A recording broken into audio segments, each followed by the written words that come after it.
Hello, everybody. Welcome back to the Bitter Rivals podcast. This is episode 73 coming at you a little bit late. Sorry about that. We were watching Canada lose in soccer together yesterday. Yep. So we're a day late, and actually this is probably going to be a quick episode too, in the name of watching the Toronto Maple Leafs play hockey at 7 o'clock. It's 6:29 at the time of recording right now, so we're going to try to fit it in. Yeah, it was an interesting week in the sports world in general, but especially in the hockey world. The Leafs losing several key pieces, like several key pieces. Like almost all the key pieces. Well, except for the foremost key pieces, but yeah. Yeah, Morgan Rielly, Jake Muzzin, TJ Brodie are all currently, and Jordy Ben now, are all currently injured. And those were, maybe not Jordy Ben, but those were the best three defensemen that we had on the roster to start the year. I don't think there's much disputing that. And because of them being out, some guys, some unlikely names have really stepped up and become elite defenders.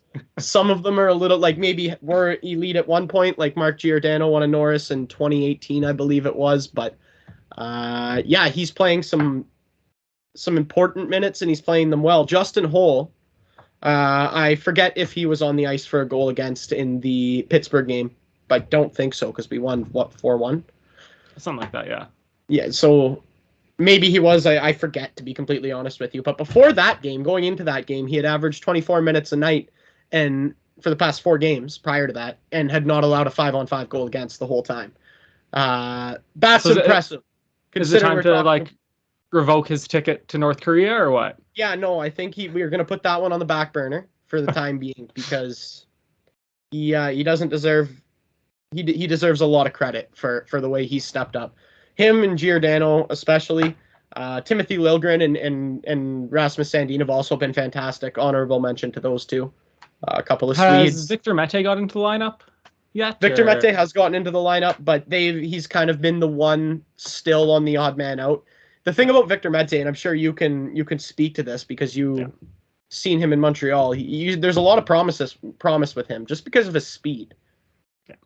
He's a very, very fast guy, and a very, very, like, not only fast, but his skating, he accelerates quickly, and he's just, I would describe him as a rapid player. Yeah. He's not very smart. It's not very smart, but he operates at a much quicker speed than most guys, and you can see it. And I think that's the only reason he's even sniffing the NHL at this point, because other than that, he's not very good. But the speed kills, man, and everybody knows it. But and I think the reason he gets these sniffs is because you can't teach what he already has. You can't teach that speed. You can teach a guy to play defense. Yeah, to some extent. Well, yeah. To a certain extent, for sure. And it's, I've been talking so much about the defense left over from the scraps that have been skimmed off the top from us. But the forward group has also really, really taken it upon themselves to make up for some loss of defensive minutes. Like, Morgan Rielly being out hurts the team. That's 25 minutes a night, right? Yeah. Same with Jake Muzzin. And Jake Muzzin, we've talked about it. We don't know if he's going to come back. TJ Brodie is probably the best defensive defenseman on the team. So how could you possibly make up for that? And it's not going to be by replacing those minutes solely on the blue line. Those minutes have to be accounted for in a different way by forwards. Obviously, they're not going to start on defense. They're not going to play on the blue line necessarily, but unless you're Mitch Marner, then maybe. But anyway, they need to contribute their fair share defensively, because if they don't, this ship's going to go off the rails very, very quickly. We've seen it happen before, right? Where very, very good teams, like the Vegas Golden Knights last year is a great example. Very, very good teams that lose 3 or 4 key pieces, and it all goes to shit. and they can't make up for it, right? So we haven't even mentioned Matt Murray. And Matt Murray has been, like, remember, this guy's been hurt half the year, and I know there's a lot of people who don't care about analytics, but he's in the top half of the league for goals saved above expected, and he's been out for half the year. He went on LTIR already, and we're only 20 games in. That's impressive stuff. I don't know what else to say other than I can't believe the Ottawa Senators literally paid us to take this bet. Like two draft picks and salary retained. I mean, I've said it on the show before, but it's looking good. I've said it on the show before, but like any goalie is going to look better in Toronto compared to Ottawa. Any goalie, because Ottawa's defense is fucking horrific. Well, and maybe the Leafs is pretty good. I think the Leafs defense is like, it's above average, but still not great. You know what I mean? Like, it's pretty good. I don't know, because right now I'm looking at newfound Norris candidate talking to Sean McKenzie on the broadcast, Justin Holl. You're not starting a second Holl for Norris campaign on this show. I will not allow it. Straight 22-36. That's how much ice time he's been averaging since November 15th, which I believe is when TJ Brody went out. Yeah, I think that's it. Morgan Riley was later. Anyway, it's been a full concerted team effort in Toronto to make sure that this team does not get absolutely tanked right now, because it's possible when things like that, and obviously this is a broad statement, I'm sure everybody's seen it now, but all the things I just mentioned to the blue line, our bottom six forwards literally cannot buy a goal. They have 3 in the last 7 or 8 games. It's not good.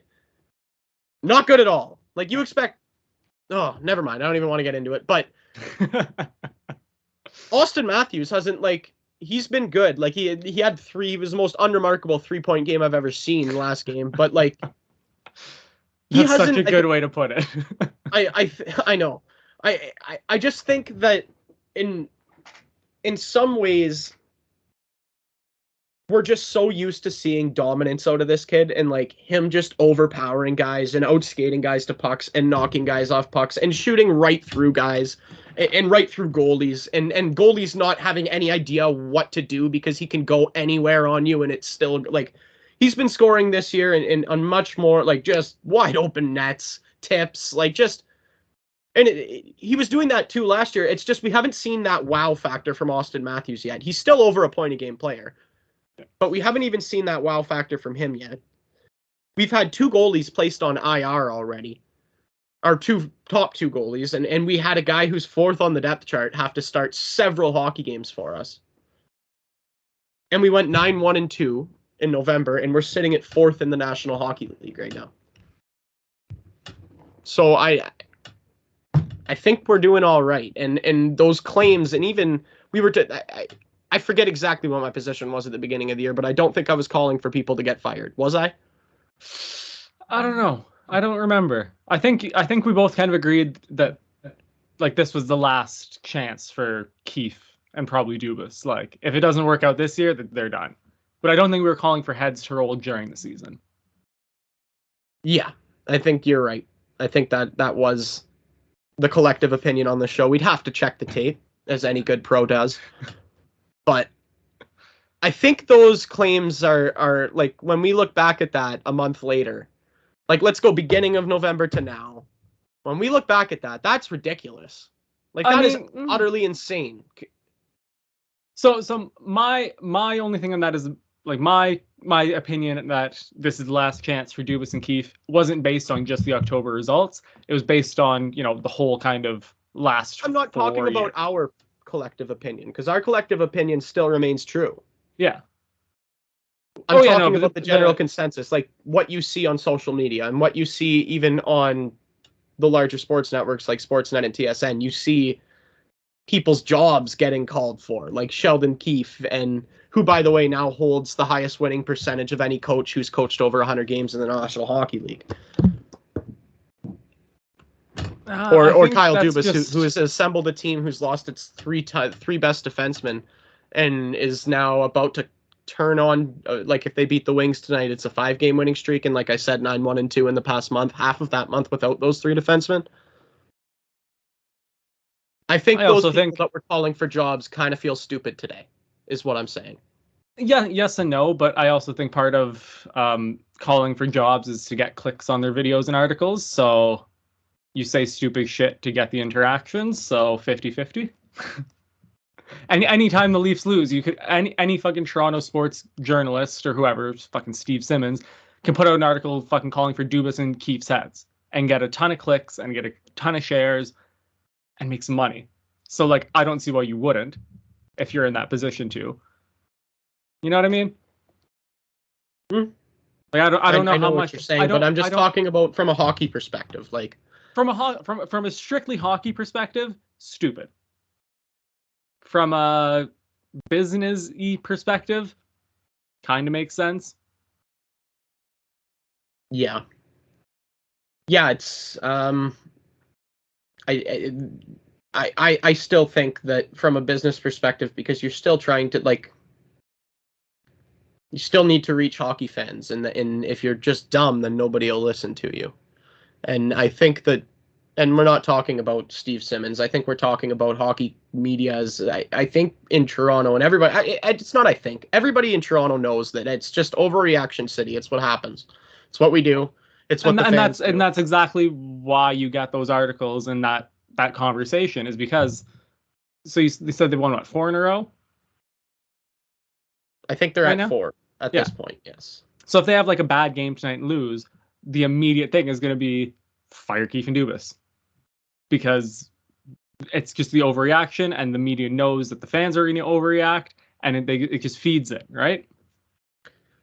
Well, I don't think that there's going to be an article on TSN or Sportsnet tomorrow saying that they should fire Kyle Dubas or Sheldon Keefe no matter what happens tonight, because I think there's a little bit of rationality in there. Like, when we were talking about the beginning of the year, we were talking about a team that just looked like shit for sustained periods of time, and that happens to lots of teams, though, is I think the point I'm making. And in Toronto, it gets overblown. They're not they're not to that ridiculous to that level, Gitano, where they lose one game and it's fire the coach and GM. Like, that's not how it is. It's a little bit like that. No, it isn't. It's a cumulative effect, right? Like, just like it is in Montreal, it's the same thing. It's a little bit less ridiculous in Montreal because the fans are less passionate, but it is what it is. You just had to sneak that one in there, eh? Yeah, it's true. It's definitely not, but okay. I would say they're even. Like, there's not a lot of separation between Habs and Leafs fans, as much as you probably don't like to admit that. That's just not true. It's just not true. Anyway, in the name of keeping this short, what happened in Montreal's? So this week, we had our first. It took us 18 games to get the shit kicked out of us, but Buffalo beat us 7-2 on Tuesday. Tage Thompson's really fucking good, Abe. There's no other way to put it. Tage Thompson's really fucking good. I think Tage Thompson's on a heater. He's been on a fucking season long. Well, last season and this season, fucking. I love that he's like turned it on at like what, 24, 25 years old. Yeah, love that for him. And then the Habs beat Columbus 3-1, and then on Friday went into Chicago, and Kirby Dach scored the shootout winner in Chicago and let the fucking crowd have it, and it was great stuff. Yeah, that was high quality content. I also enjoyed, mainly because Chicago's a scumbag organization, but 100%. Didn't enjoy watching the Habs win. I enjoyed watching Chicago lose, though.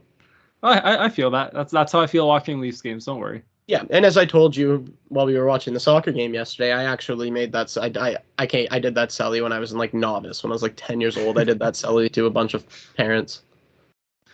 It was great, and so every time I see it, gotta give it good reviews, you know.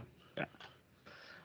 But yeah, not too much craziness in Montreal. Mike Hoffman's still hurt. The bottom defense have been rotating in nicely. Yeah, Mike Matheson's looked pretty good now that he's kind of got his legs under him. He missed most of the first half of the season, so yeah, we're just kind of rolling along. 500 hockey through 21 games is a lot better than I expected. So yeah, that's fair enough. I don't think anybody thought Montreal. I think everybody thought Montreal was going to be bottom feeders. That turned out not to be the case, but We're actually tied with Florida right now and 2 points behind Tampa. Yeah, don't you just love how it's just it you can already tell that the Leafs are going to be screwed in round 1 on November 28th. The issue that because I'm looking at the Atlantic Division right now, the issue is the Detroit Red Wings are in third place in the division. And I don't think a lot of people saw that coming. Well, and I don't think a lot of people think that's going to continue. I think a lot of people have Tampa Bay in that position. Tampa Bay is just a better hockey team. But I hear you. I think maybe the Detroit Red Wings are playing a little bit over their head, and I think we're probably going to see that in about 15 minutes. But I think Tampa Bay is going to be the team that the Leafs are going to end up with in round 1 again. Because what that's going to take, because for that not to happen, Detroit has to sustain this and be better than Tampa for the rest of the year. Yeah. Or, for it not to happen, Boston has to somehow drop out of first place. What's the lead, Gitano? 5 points currently. 5 points. They also have 2 games in hands on the Leafs. So it's actually, because they just don't lose, it's more like 9 points, and we're 20 games into the season. So I'm going to go with that's not going to happen. Yeah. And if it does, that would be monumental, and I'd love every second of it. But I don't think it's going to happen. So I would say the odds-on favorite at this point in time for the Toronto Maple Leafs to end up with as a first-round opponent is the Tampa Bay Lightning for a second year in a row.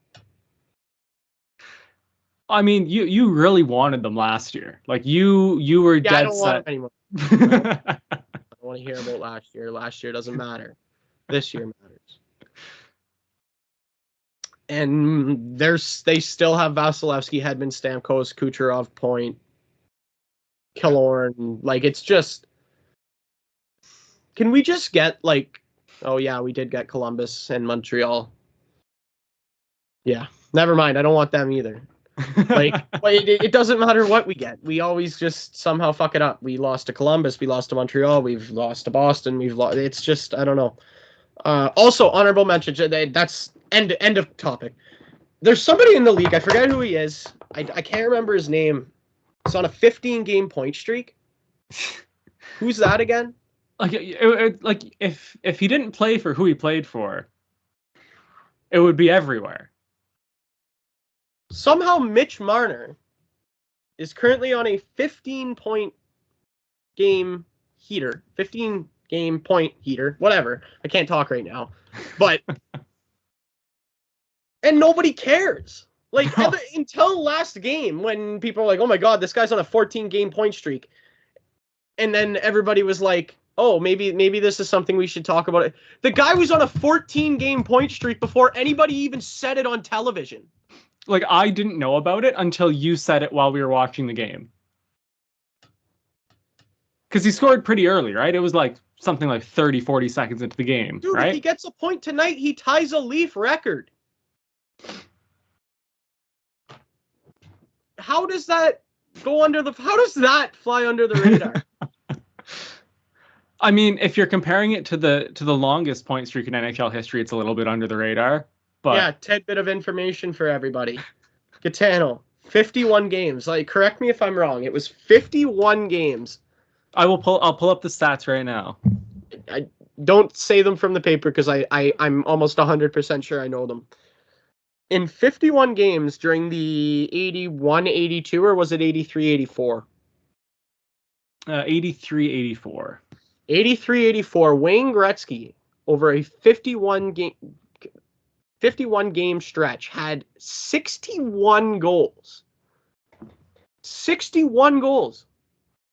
Like, if you put up a 61-goal season, which by that's itself would be incredible. A 51-game or a 51-game goal streak in which you had 50 or 61 goals, like 10 more goals than games. That is outrageous. But then you add in that he also just throw 92 assists in there for 153 points in 51 games. Exactly 3 points a game.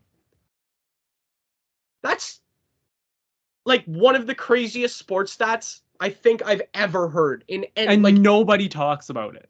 Like what? Like when we found that out Saturday night, like we sat there in absolute disbelief. Because like all the records and like crazy shit that Wayne Gretzky did, like how are we not talking about a fucking 3-point a game, 51 game stretch? In which he had 61 goals. Like, Jesus. Yeah. So Marner's a little under the radar compared to that. But... Yes. and just to we really don't know what Wayne Gretzky did. So because like we see that, like when you see a stat like that, it really puts into perspective like that guy was something like that's crazy that you couldn't. I don't think that if you designed a robot to play hockey that it would do that well. No. You could create something in a lab and it isn't going to do that. So like, yeah, that's how great Wayne Gretzky was.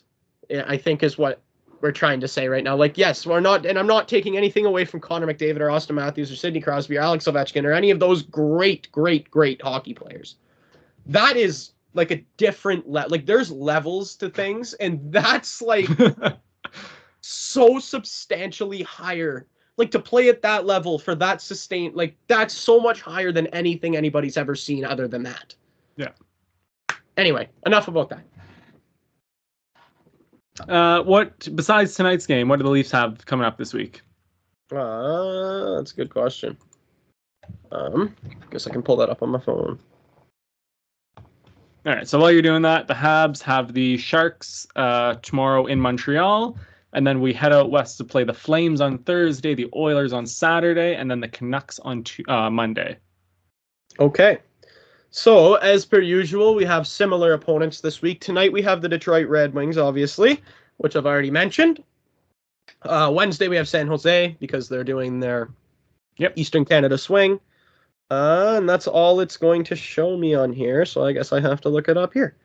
Leafs. So, Sharks Wednesday. Tampa Saturday. That's a big one. Tampa Saturday in Tampa Bay.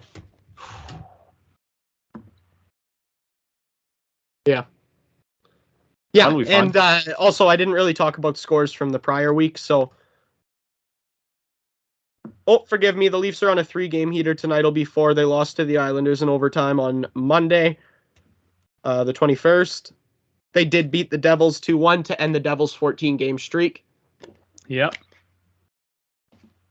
And they beat the Minnesota Wild, and they also ended the Pittsburgh Penguins' 5-game streak by beating them 4-1 in Pittsburgh on Saturday night, a game that you watched with me.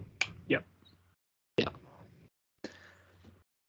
Yeah, a game in which Austin Matthews scored 3 points and Mitch Marner extended a 14-game point streak into a 15-game point streak. And again, nobody cares. No. Like that's fucked. Like I don't even like the Leafs, but that's fucked. Yeah. Well, I think it like the overarching theme of this entire year, and you can attest to this. I said it on this show. Nobody cares until April. Yeah. Then we care. But until then, nothing matters. Right? And that's what this is showing, right? Like where we're talking like, Matthews hasn't been dominant enough. 3 points. He wasn't that great though. Mitch Marner puts up a 16-game point streak. But has he been that good though? What are you talking about? Like that is crazy conversations to be having. And we do it on Leafs Twitter all the time. I do it all the time. But anyway. Can we just do crazy underrated for a minute? Because we got to talk Jason Robertson. Okay, quickly, let's touch on Jason Robertson. Just quick. I have not underrated Jason Robertson. I just want to make that very clear. I am not this is like, underrated Jason Robertson. This is like the first season where he's being properly rated. Because he's been very good the last couple years, but he's currently sitting on 35 points and 18 goals, good for second in the league in points and leading the goal scoring race right now. And like he is fucking like top 10 player in the league. The conversation needs to be had. Like he's just playing stupid good hockey right now. Give me his numbers from last year. Give me 2 seconds. Fuck. Sorry. Knocked my mic over. All good, brother. Because last year I had him on my fantasy team. Dark horse pick. And I can tell you, he was So good. last year in 74 games, he had 41 goals, 38 assists for 79 points. But like you didn't hear about it. Like if you knew, you like knew. we said though, everybody in the league had 100 points last year almost. Like I swear to God. Yeah. Last year, what did they say? Last year was the highest scoring year in like 25, like a quarter century. It was something stupid like that. Yeah. I think that's the actual stat, like 25 years, like since 97. But even that, like even still, like you'd expect the big guys to be doing it, but for a guy like Jason Robertson to drop 41 goals on you, like that's fucking wild. And like he missed 11 games. Yeah. And he put up 41 goals. That's like 80s. 80s level goal scoring right there. Yeah, like he was in like the ballpark of like Matty Tkachuk, Steven Stamkos, Lindholm, Duchesne, McDavid only had 44. Like those are the guys he's keeping up with. That's wild. Yeah. So shout out to Jason Robertson.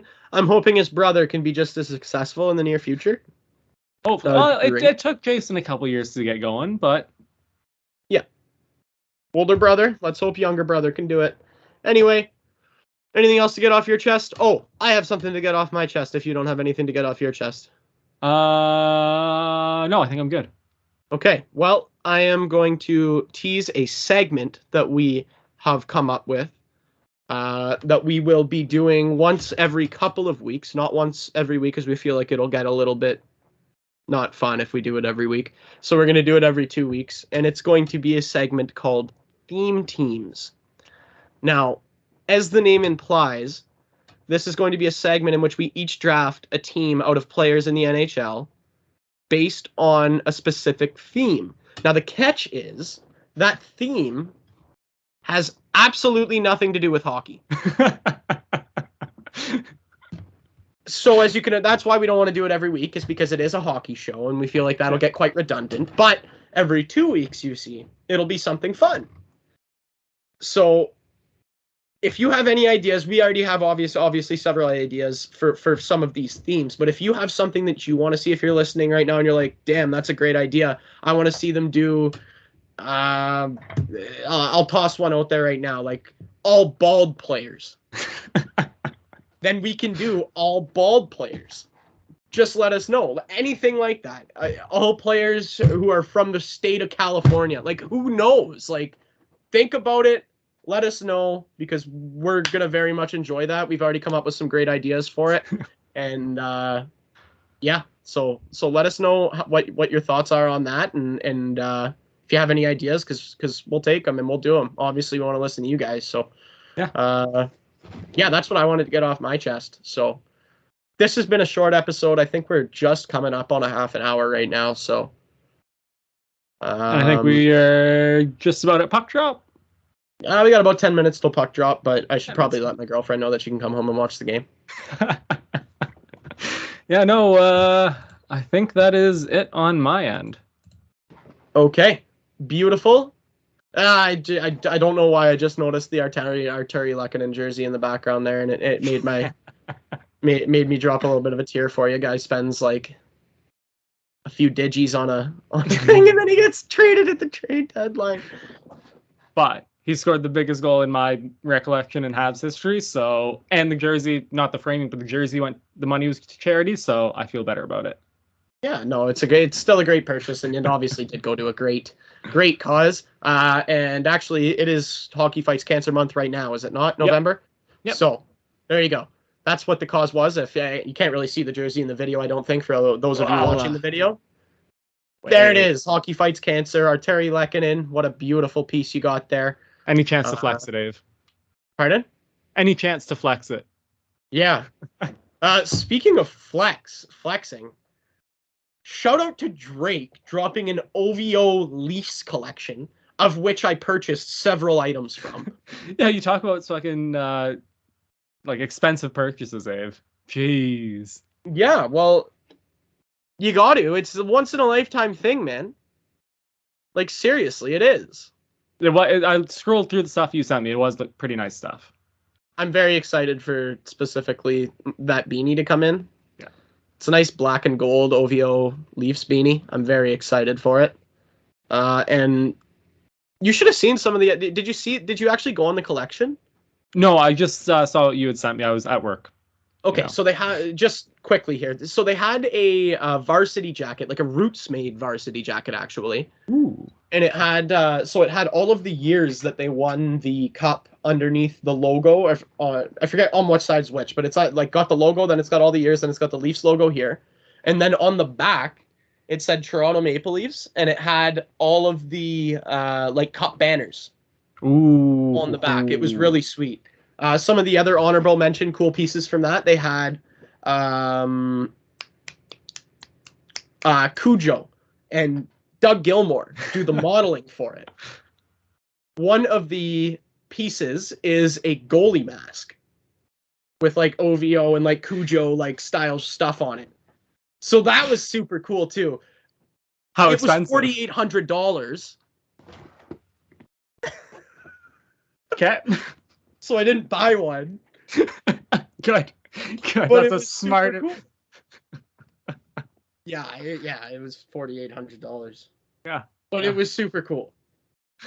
Yeah. The t-shirt that I got though, I was pretty excited about. It's got Maple Leafs Gardens on the front of it, and it says or Maple Leafs Garden on the bottom. It's sick. Anyway, I'll wear it on the show when it comes in. You'll all see it. Go Leafs, go. So just quick shout out to Drake for that, because that's sick. I've always wanted them to do that since they started doing collabs with MLSE teams. Like they've done one with TFC, the Raptors. Yeah. I think they might have even done something with the Argos. But Who yeah, gives a fuck about the Argos? Nobody does. But anyway, happy they finally did it with the Leafs. So shout out Drake. That's it from me. That is it. All right, everybody. I would say we'll just thank people for listening. Thanks to the Game and Entertainment Entertainment and Media for hosting. I know you normally do this. I'm trying to get in on it. I was gonna say, do you want me to just continue here?